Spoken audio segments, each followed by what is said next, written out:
आपण पाहत आहात आपला महाराष्ट्र न्यूज।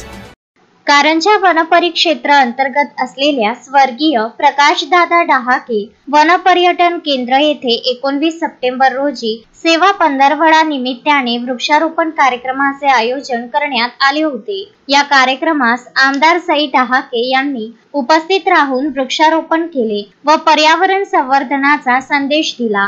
यावेळी कारंजा वनपरिक्षेत्र अधिकारी गिरीश जतकर, वनपाल खंडारे, वनरक्षक भगत गोलू पुरोहित तसेच वन विभागाचे सर्व कर्मचारी व अधिकारी वनरक्षक उपस्थित होते। तसेच कार्यक्रमात Govind New English Public School कारंजाचे संचालक संतोष चौधरी, शिक्षक आशिष पाटील, अदिती वैद्य व इयत्ता 7वीचे सर्व विद्यार्थी यांनी सहभाग घेतला व उत्साहाने वृक्षारोपण केले। विद्यार्थ्यांच्या लेझिम पथकाने सादर केलेले पारंपरिक लोकनृत्य कार्यक्रमाचे विशेष आकर्षण ठरले। आमदार सई डहाके यांनी उपस्थित नागरिकांना पर्यावरण संवर्धनाचे महत्त्व पटवून दिले व वृक्षारोपण वृक्ष संवर्धन यामध्ये सर्वांनी सक्रिय सहभाग घ्यावा असे आवाहन केले। कार्यक्रम यशस्वी करण्यासाठी कारंजा वनपरिक्षेत्राचे अधिकारी, कर्मचारी, शाळेचे शिक्षक व विद्यार्थी तसेच ग्रामस्थ यांचे मोलाचे सहकार्य लाभले।